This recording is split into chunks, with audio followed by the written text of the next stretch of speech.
তো বন্ধুরা, আমি যে এখন বসে আছি যে গাড়িটার উপরে, এই গাড়িটা হচ্ছে কেটিএম ডুক 200। তো ব্যাপারটা হচ্ছে যে এই গাড়ি কোনো ব্যক্তি এবং যে ইয়াং ছেলেরা যিনারা ভাবছো যে আমি একটি গাড়ি কিনবো, তো তিনাদেরকে আমি বলবো যে গাড়ি কিনলে যেন কমসে কম কিস্তিতে গাড়ি কিনবে না। ঠিক আছে, কিস্তিতে কিনবে না এই কারণেই যে কিস্তিতে গাড়ি কিনলে মাসে আপনার কিছু না হলে ইএমআই 5 থেকে 6 হাজার টাকা, মিনিমাম 6 হাজার টাকা মানে পড়বে কিস্তি। তো ব্যাপারটা হচ্ছে কিস্তিতে যদি গাড়িটা নিতে যাও, তবে কিস্তির একটা খরচা আছে, গাড়িতে তেল ভরবে, তেলের একটি খরচা আছে। তা সব মিলিয়ে মিনিমাম 8 থেকে 10 হাজার টাকা মাসে চলে যাবে। আর যিনারা এইসব গাড়ি কেনার স্বপ্ন যিনাদের আছে, বেসিক্যালি তিনাদের বেতন কম এবং তিনাদের মাইনে কম এবং কাজের হার খুবই কম, মানে 90%, আমি বলছি সবাইকে বলছি না, কারণ 90% ছেলেপিলেদের একই হাল।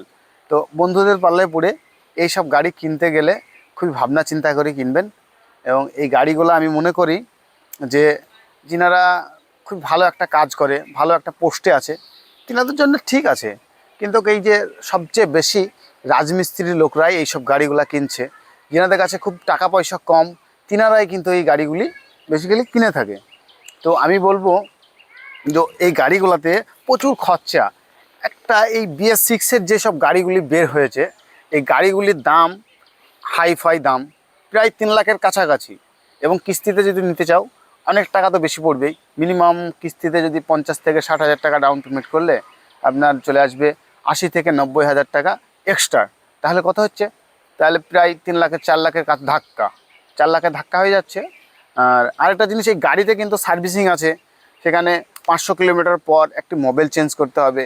সেখানে মোবিলের দাম মিনিমাম 1200 টাকা মোবিলের দাম। তো প্রচুর টাকা খরচা আছে এখানে, মেনটেন্স খরচা বহুত। এবং খালি ড্রিম দেখতে গেলে হবে না, যে একটা বাইক, আমাদের স্বপ্নের বাইক, একটা ড্রিম থাকবে, কিন্তু এখানে আমি দেখছি যে প্রচুর টাকা খরচা আছে। তো ব্যাপারটা হচ্ছে যে এই গাড়িতে আর একটা প্রবলেম আছে। এই যে চেইনিস পকেটটা দেখছেন কেটিএমের, এই চেইনিস পকেটটার দাম হচ্ছে মোটামুটি আপনার 4 হাজার টাকা চেইনিস পকেটের দামটা। এই যে গাড়িটার চেইনিস পকেটের 4 হাজার টাকা দাম। এবং এবিএসের যে সেন্সার, সেই সেন্সারগুলি কিন্তু দাম অনেকগুলি বেশি। এবিএস সেন্সারের যে একটি তার আছে, শুরু যে ওয়্যার, সেই ওয়্যারটার দাম হচ্ছে মিনিমাম 600 কত টাকা, খালি একটা ওয়্যার, এতটুক জাস্ট ওয়্যার। আর এই গাড়িটার একটি সেন্সার লাগানো আছে, যে অক্সিজেন সেন্সার যেটাকে বলে অটো সেন্সার, মানে শর্টকাটে বলে অটো সেন্সার। অটো সেন্সারটার দাম হচ্ছে তো আপনার, আমি গত পরশুদিন চেঞ্জ করে আসলাম। গাড়িটা আমার নিজেতে রাস্তায় খারাপ হয়ে যায়। তা খারাপ হয়ে যাওয়ার ফলে যে অটো সেন্সারটা চেঞ্জ করলাম, এই যে সাইলেন্সারের এখানে একটি অটো সেন্সার আছে, সেই অটো সেন্সারটার দাম হচ্ছে আপনার 2300 টাকা। খালি ছোট্ট একটু তার, মানে 1 থেকে 1.5 ফিট হবে তারটা, 2351 টাকা না কত টাকা জাস্ট নিয়েছে। তো ওই সেন্সারের দাম যদি অত টাকা হয়ে থাকে, তা আরও তো অনেক কিছু আছে। তারপর মানে 12,000, গাড়িটা জাস্ট 12,000 চলার পর একটি ফ্ল্যাগ চেঞ্জ করতে হলো। এটার যে একটা ফ্ল্যাগ থাকে, হেডে যে ফ্ল্যাগটা থাকে, সেই ফ্ল্যাগটার দাম হচ্ছে তোমার 630 টাকা। খালি ছোট্ট একটু ফ্ল্যাগ, 630 টাকা। তো সব মিলিয়ে এর মেনটেন্স খরচা কিন্তু প্রচুর।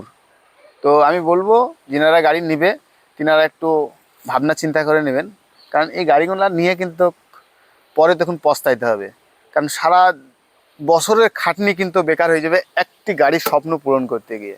তো যিনারা নেবেন নাও, মানা নেই, কিন্তু ইএমআই করে গাড়ি না নেওয়াটাই উচিত আমি মনে করি। কারণ ইএমআই প্রচুর খরচা, এবং গাড়ির একটা মেনটেন্স খরচা বলতে এই গাড়ির প্রচুর মেনটেন্স খরচা। তো এই কেটিএম মানুষের একদম ধাঁধা লাগিয়ে দিবে, চোখ মুখ দিয়ে তারা দেখতে পাবে খালি দিনের বেলায়। তো ঠিক আছে, সবাই ভালো থাকো, সুস্থ থাকো, দেখা হবে অন্য কোনো ভিডিওতে। তো এই ছিল আমার ভিডিওর টপিক। তো যিনারা নিবে এই গাড়ি খুব সাবধানের সঙ্গে নাও, কিন্তু গাড়িতে প্রচুর খরচা আছে, মেনটেন্স খরচা প্রচুর। তো ভিডিওটা যদি ভালো লাগে তো অবশ্যই লাইক, কমেন্ট, শেয়ার করে অন্য কাউকে দেখার সুযোগ করে দেবেন।